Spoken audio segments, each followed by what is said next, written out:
சந்தைப்படுத்தல் திட்டமிடல் செயல்முறை. Marketing planning process. 1. தற்போதைய சூழ்நிலையை பகுப்பாய்வு செய்தல். முதல் படி வணிகத்தின் உள் மற்றும் வெளிப்புற சூழலை படிப்பதாகும். இதில் SWOT பகுப்பாய்வு, பலங்கள், பலவீனங்கள், வாய்ப்புகள், அச்சுறுத்தல்கள், சந்தை போக்குகள், போட்டி மற்றும் நுகர்வோர் நடத்தை ஆகியவை அடங்கும். இது நிறுவனம் தற்போது எங்கு நிற்கிறது என்பதை புரிந்துகொள்ள உதவுகிறது. 2.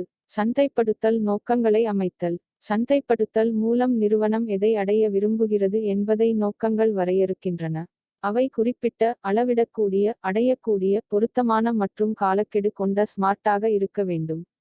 எடுத்துக்காட்டு, ஒரு வருடத்திற்குள் சந்தை பங்கை 10 விழுக்காடு அதிகரிக்கவும். 3. இலக்கு சந்தையை அடையாளம் காணுதல். நிறுவனம் சேவை செய்ய விரும்பும் வாடிக்கையாளர்களின் குழுவை தீர்மானித்தல். இது சந்தை பிரிவு, சந்தையை பிரித்தல், மற்றும் இலக்கு வைப்பது, சரியான வாடிக்கையாளர் குழுவை தேர்ந்தெடுப்பது ஆகியவற்றை உள்ளடக்கியது. 4.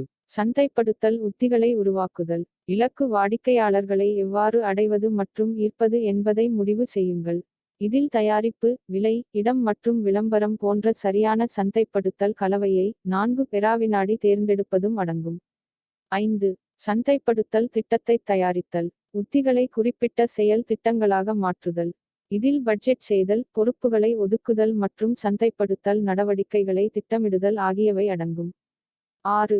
திட்டத்தை செயல்படுத்துதல். அனைத்து துறைகளின் ஒருங்கிணைந்த முயற்சிகள் மூலம் சந்தைப்படுத்தல் திட்டத்தை செயல்படுத்துதல். சரியான தொடர்பு மற்றும் வள ஒதுக்கீட்டை உறுதி செய்தல். 7. கண்காணிப்பு மற்றும் கட்டுப்பாடு. குறிக்கோள்களுக்கு எதிராக சந்தைப்படுத்தல் திட்டத்தின் செயல்திறனை தவறாமல் சரிபார்க்கவும்.